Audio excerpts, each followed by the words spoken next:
Selamat datang pemirsa, kembali lagi bersama Kasih Fakta. Kali ini kami akan membongkar sisi tersembunyi dari sebuah peristiwa besar yang sedang menjadi perhatian publik. Saat dunia fokus pada drone dan ledakan di Lebanon, Benyamin Netanyahu justru membuat keputusan keras. Israel tidak ingin benar-benar meninggalkan zona penyangga di Lebanon Selatan. Tapi, apakah ini benar-benar langkah pertahanan untuk melindungi Israel? Atau justru keputusan yang bisa menggagalkan rencana damai Amerika dan Iran? Namun sebelum lanjut, jangan lupa tekan tombol like, subscribe, dan aktifkan lonceng notifikasi, supaya Anda tidak ketinggalan fakta menarik yang akan kami ungkap berikutnya.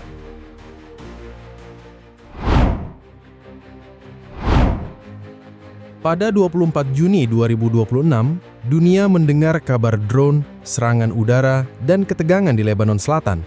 Namun di tengah suara ledakan itu, ada satu kalimat dari Benyamin Netanyahu yang mengguncang arah perdamaian Timur Tengah.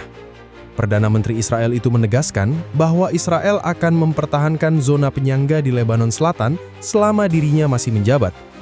Kalimatnya singkat, tetapi pesannya tegas. Israel tidak ingin meninggalkan wilayah yang kini dikuasai pasukannya di dekat perbatasan. Pernyataan itu terdengar seperti penolakan terhadap perdamaian, seolah Israel memilih bertahan di tanah Lebanon ketika Washington berusaha membuka jalan keluar dari perang. Tetapi bagi Israel, persoalannya tidak sesederhana itu. Zona penyangga bukan garis di peta. Wilayah itu dipandang sebagai jarak aman antara ancaman Hizbullah dan rumah-rumah warga Israel di utara. Jarak beberapa kilometer bisa menentukan apakah pasukan Israel punya waktu melihat bahaya atau baru bergerak saat serangan sudah mengarah ke perbatasan. Israel tidak melupakan apa yang terjadi selama konflik berlangsung. Drone dapat terbang rendah, sulit terlihat, lalu muncul di atas kawasan perbatasan dalam waktu singkat. Rudal anti-tank bisa ditembakkan dari area berbukit. Tim kecil Hizbullah bergerak melalui desa, bangunan kosong, atau jalur sempit yang sulit dipantau dari udara. Bagi kota-kota Israel di utara, ancaman itu bukan teori. Warga Metula dan Kiryat Shmona pernah hidup dalam situasi ketika suara sirine, laporan penyusupan, dan tembakan dari Lebanon mengubah hari biasa menjadi keadaan darurat. Karena itu, pemerintah Israel melihat zona penyangga sebagai perisai awal, bukan hadiah perang, bukan garis simbolis untuk menunjukkan kekuasaan. Perisai itu dimaksudkan untuk memberi waktu bagi sistem pengawasan Israel untuk melihat gerakan mencurigakan, waktu bagi pasukan di lapangan untuk menutup jalur serangan, dan waktu bagi warga sipil di utara untuk berlindung sebelum ancaman mendekat. Namun disinilah masalah besarnya bermulai. Apa yang disebut Israel sebagai ruang perlindungan, dilihat Lebanon sebagai wilayah negaranya yang belum dikembalikan. Apa yang dipandang Israel sebagai langkah pertahanan, dibaca Hizbullah sebagai pendudukan yang harus dilawan. Dua cara pandang ini tidak mungkin bertemu hanya dengan satu pengumuman. Pada 24 Juni 2026, pembahasan antara Israel dan Lebanon yang didukung Amerika sebenarnya bergerak ke arah lain. Ada rencana agar sebagian wilayah di Lebanon Selatan diserahkan bertahap kepada tentara Lebanon. Pasukan Lebanon akan masuk ke area tertentu, mengamankannya, lalu membuktikan bahwa wilayah itu tidak kembali menjadi ruang operasi Hizbullah. Namun keputusan Netanyahu membuat rencana tersebut memiliki batas yang jelas. Israel mungkin bersedia menyerahkan sebagian area, tetapi wilayah yang dianggap paling dekat dengan ancaman tidak ingin dilepas sepenuhnya. Artinya, perdamaian yang ditawarkan bukan penarikan total. Ini adalah pertukaran kendali yang terbatas, dengan Israel tetap mempertahankan garis pengamannya. Di atas kertas, langkah itu tampak masuk akal. Tetapi di lapangan, setiap meter tanah membawa resiko baru. Jika Israel bertahan terlalu jauh, Lebanon akan menilai kedaulatannya dilanggar. Namun bila Israel mundur terlalu cepat, Hizbullah bisa memperoleh ruang untuk kembali mendekat. Jadi menurut Anda, apakah zona penyangga ini perisai yang dibutuhkan Israel? Atau justru garis yang akan membuat perbatasan Lebanon kembali meledak? Karena setelah ini, pertarungan sesungguhnya bukan soal siapa bertahan di lapangan. Pertarungan berikutnya adalah tentang siapa yang akan mengisi wilayah yang ditinggalkan Israel.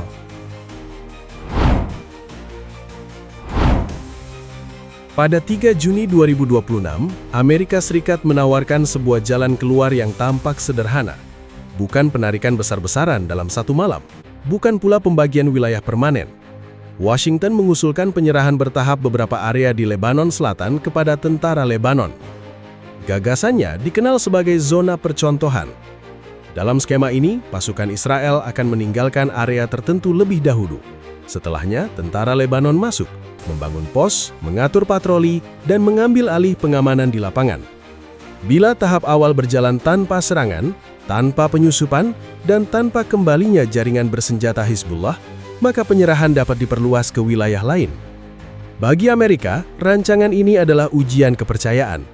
Israel diminta membuktikan bahwa mereka bersedia memberi ruang bagi Lebanon untuk memulihkan kendali negaranya.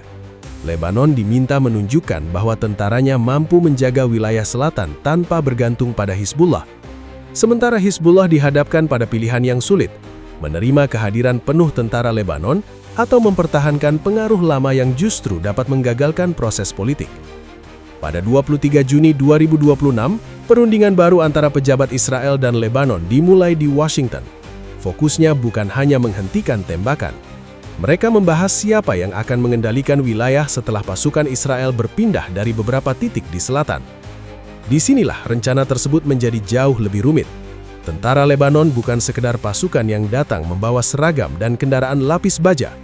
Dalam proposal Amerika, pasukan yang ditempatkan di zona percontohan harus melalui pelatihan serta pemeriksaan khusus.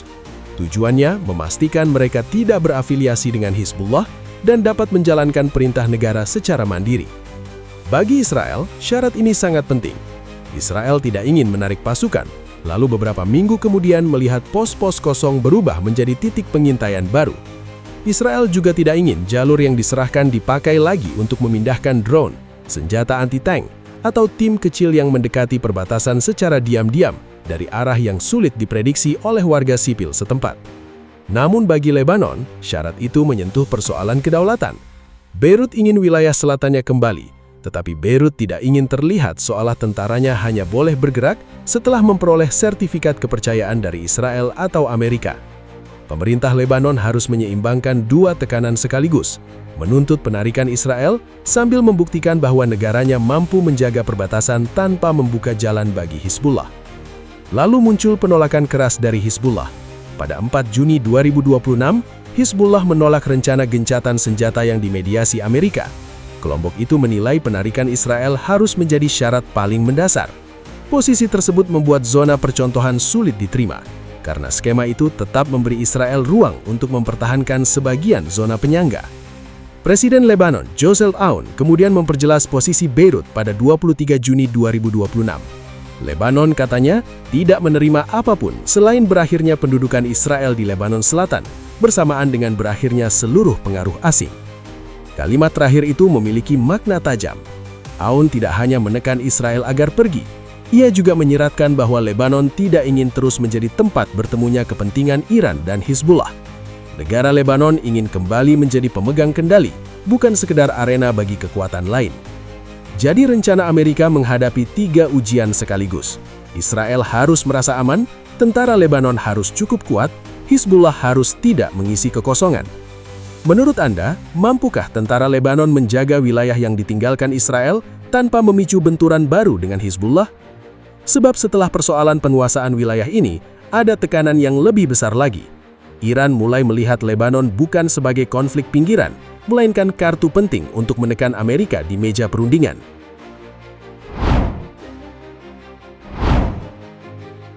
Pada 15 Juni 2026, Amerika Serikat dan Iran mencapai kesepahaman sementara untuk meredakan perang regional.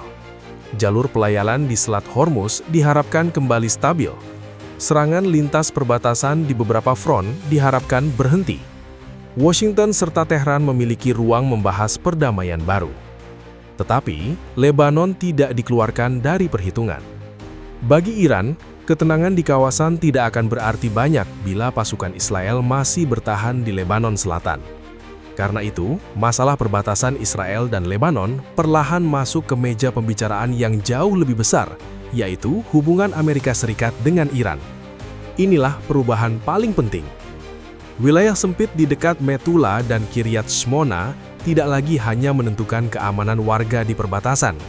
Wilayah itu mulai menentukan apakah kesepahaman Amerika dan Iran dapat bertahan atau pecah sebelum perundingan tahap berikutnya dimulai. Pada 21 Juni 2026, pemimpin Hizbullah Naim Qassem menyampaikan penolakan tegas. Ia mengatakan Israel tidak akan tetap berada di Lebanon. Ia juga menegaskan Hizbullah akan merespon setiap pelanggaran dari pihak Israel. Pernyataan ini membuat posisi Tehran semakin jelas. Iran tidak harus mengumumkan perang baru untuk memberi tekanan. Cukup dengan menjadikan penarikan Israel sebagai ukuran keberhasilan perdamaian. Bila Israel tetap berada di zona penyangga, Iran dapat mengatakan bahwa masalah Lebanon belum selesai. Dan bila masalah itu belum selesai, kesepahaman yang dibangun bersama Amerika belum bisa disebut lengkap. Bagi Washington, situasinya sangat rumit.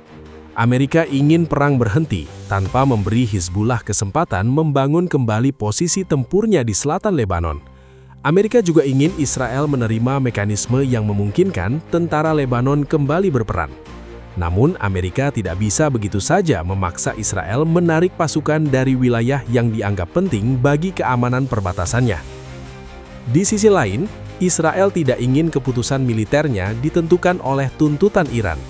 Bagi pemerintah Israel, menarik mundur pasukan hanya demi menyenangkan Tehran atau Hizbullah justru bisa menciptakan ancaman yang lebih dekat. Israel menilai ruang kosong di perbatasan dapat berubah menjadi jalur baru bagi pengintaian, peluncuran drone, dan serangan mendadak. Karena itu, setiap pihak membawa definisi perdamaian yang berbeda. Israel ingin perdamaian yang membuat Hizbullah menjauh dari perbatasan. Hizbullah ingin perdamaian yang menghapus seluruh kehadiran Israel dari Lebanon. Iran ingin perdamaian yang memperlihatkan bahwa tekanan diplomatiknya menghasilkan penarikan Israel. Lebanon ingin perdamaian yang mengembalikan wilayahnya, sambil memberi tentara nasional kemampuan nyata untuk menguasai kawasan selatan. Sedangkan Amerika ingin semua tuntutan itu berhenti saling bertabrakan. Namun di lapangan, tidak ada jaminan bahwa hal tersebut dapat terjadi. Jika Israel bertahan, Hizbullah memiliki alasan untuk terus menyerang secara politik maupun militer. Jika Israel mundur tanpa pengamanan kuat, Hizbullah bisa mencoba mengisi kekosongan. Jika tentara Lebanon masuk tetapi tidak mampu menegakkan kendali, rencana Amerika hanya akan menjadi jeda sebelum ketegangan berikutnya. Itulah sebabnya zona penyangga ini bukan sekedar garis kecil di peta. Ini adalah titik tempat kepentingan 5 pihak saling mengunci. Israel tidak ingin membuka celah. Hizbullah tidak ingin menerima kehadiran Israel. Iran tidak ingin kehilangan kartu tekan. Lebanon tidak ingin terus kehilangan kedaulatan. Dan Amerika tidak ingin perdamaian baru yang dibangun runtuh dalam hitungan hari. Menurut Anda, apakah Amerika mampu menemukan jalan tengah yang benar-benar membuat Israel aman tanpa mengabaikan kedaulatan Lebanon? Sebab setelah semua perundingan dan janji gencatan senjata, satu keputusan di perbatasan dapat menentukan apakah kawasan ini memasuki masa tenang atau kembali menuju perang yang lebih besar. Zona penyangga di Lebanon Selatan kini bukan lagi sekadar wilayah kecil di dekat perbatasan. Di tempat itulah kepentingan Israel, Hizbullah, Iran, Lebanon, dan Amerika saling bertabrakan. Bagi Israel, wilayah itu adalah perisai untuk melindungi warga di utara. Namun bagi pihak lain, zona itu justru menjadi alasan bahwa konflik belum benar-benar selesai. Apakah garis kecil ini akan menjadi jalan menuju keamanan yang lebih kuat, atau justru menjadi pemicu perang berikutnya di Timur Tengah? Terima kasih sudah menyimak Kasih Fakta. Jangan lupa subscribe ke channel Kasih Fakta dan aktifkan lonceng notifikasi agar Anda tidak ketinggalan fakta-fakta menarik lainnya yang akan kami ungkap berikutnya.